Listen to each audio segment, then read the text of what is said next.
मध्य प्रदेश के भागों पर बादल रोज बन रहे हैं, कुछ इलाकों पर ही लेकिन वे बारिश कर रहे हैं और ये जो संभावनाएं हैं लगातार जो है वे कम भी हो रही हैं मध्य प्रदेश के भागों पर। और जो तापमान हैं वे लगातार मध्य प्रदेश के बढ़ रहे हैं, जैसे कि आप यहाँ पर देख भी पा रहे हैं कि जो मध्य प्रदेश के रतलाम जिले का तापमान है पिछले 24 घंटों के दौरान 45 डिग्री रिकॉर्ड किया गया और तालून बड़वानी का 44.2, धार का 44 और इंदौर का 43.2 और उज्जैन का 43 यहाँ पर डिग्री सेल्सियस जो है रिकॉर्ड किया गया है पिछले 24 घंटों के दौरान।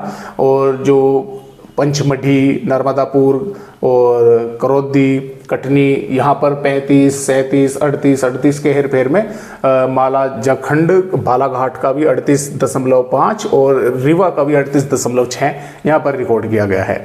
तो अब किस तरह से मौसम मध्य प्रदेश का रहेगा उसके बारे में थोड़ी सी यहाँ पर दोस्तों हम चर्चा करने वाले हैं।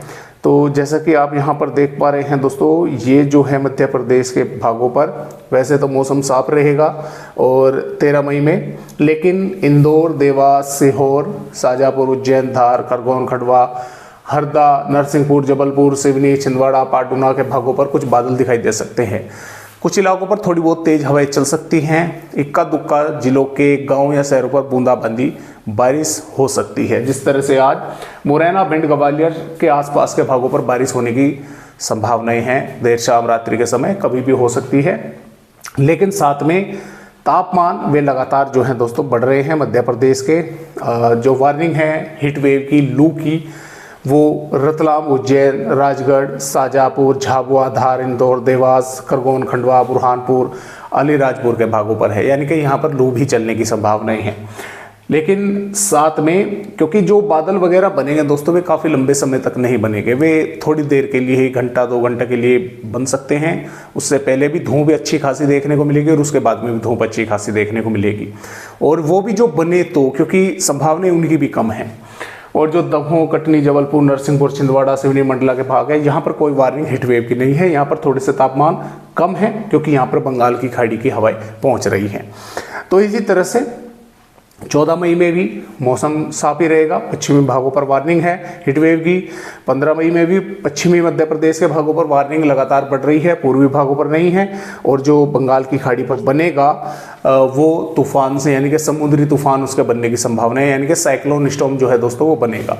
और इस समय लो प्रेशर एरिया है, कल तक डिप्रेशन या डीप डिप्रेशन की श्रेणी में पहुंचने वाला है, रहेगा बंगाल की खाड़ी पर ही। बस इसके कारण जो मानसून है अंडमान निकोबार द्वीप समूह पर वो 18 मई के आसपास जो है पहुंचने वाला है, जिसकी जो डेट है वो 20 मई के आसपास है। 2 दिन पहले यहाँ पर पहुंच सकता है और लाजमी है कि केरल के भागों पर भी पहले ही पहुंचने की उसकी संभावनाएं हैं। और आपको यहाँ पर यह भी बतला दूं कि मानसून जो है वो यानी कि अब की बार जो उसका प्रदर्शन है वो लगभग 92-93% ही मानसून जो है IMD ने क्लियर किया है कि 92% मानसून जो है वो बारिश करेगा, यानी कि 8% की उसमें कमी दर्शाई गई है। इस तरह से यानी कि परिस्थिति अभी बनी हुई है फिलहाल। वो आगे सही समय आने पर ही पता लग पाएगा कि किस तरह की स्थिति मानसून की रहेगी। तो फिलहाल मध्य प्रदेश के भागों पर 16 मई में भी मौसम साफ है और यहाँ पर 17 में भी साफ है, 18 में भी साफ है, 19, 20, 21, 22 तक साफ है। लेकिन जैसा कि मैंने आपको बताया कि पूर्वी भागों पर कुछ बादल वगैरह बनते रहेंगे। इस सिस्टम की वजह से यहाँ पर मॉइस्चर पहुँचता रहेगा और कुछ भागों पर थोड़ी बहुत बूंदाबांदी जो है वो देखने को मिल सकती है। तो इस तरह से अपडेट मध्य प्रदेश राज्य का है। आज की वीडियो में बस इतनी ही जानकारी।